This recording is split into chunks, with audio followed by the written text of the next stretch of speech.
Welcome to the channel where I provide daily content about sports figures around the world.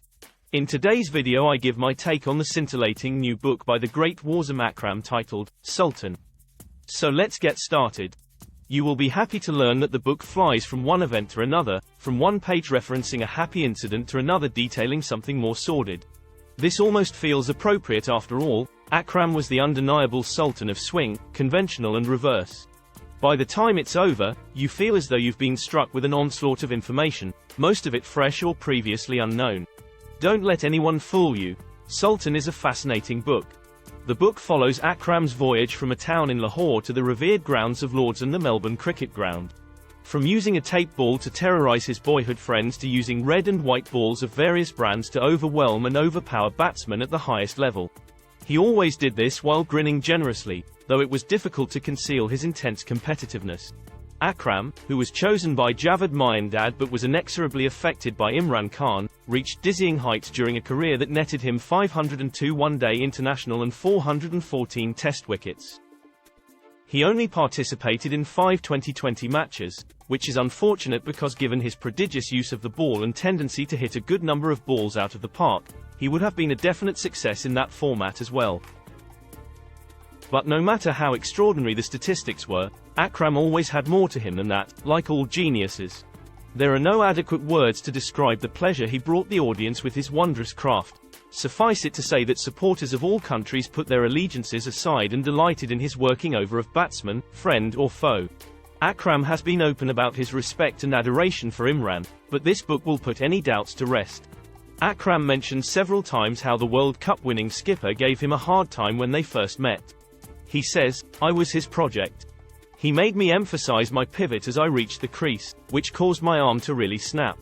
In order for the seam to come out stable, he asked me to lock my wrist and hold the ball with my third and fourth fingers. He improved my run-up, worked on my variance, and showed me how to bowl in one-day internationals at the very end. Imran instructed me on how to set up a ball, for a reverse swing, and conceal my palm." There is, of course, reciprocal admiration.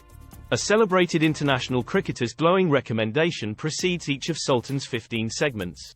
It's interesting to note that Sachin Tendulkar, Rahul Dravid, Anil Kumble, and Akram's close friend Ravi Shastri are all on that roster, along with Imran, who says of his protege, "I never saw a cricketer with such talent. Everything about him was completely natural. What I taught him was the art of taking wickets and the importance of self-discipline, how he had to work if he was to fulfill his enormous potential." As you read through the pages, it becomes clear why only Imran among the greats of Pakistan was requested for his endorsement. He says that most of Akram's interactions with his teammates were tense to challenging. Akram didn't have a friendly relationship with Miandad as is documented in the book, who was in charge of hastening the awkward teenager's transition into the major league. That may have had something to do with Akram's natural allying with Imran, the other main power center in Pakistan cricket. Perhaps this also meant that Akram became a lone figure after Imran wished adieu after leading his team to an unlikely, historic World Cup victory at the MCG in 1992, falling out with most of his friends, including his outstanding fast bowling partner Waqar Younis, whom Akram had spotted first. The lengthy, exhaustive roster of Pakistanis with whom Akram had disagreements is representative of the types of forces at work in Pakistan cricket.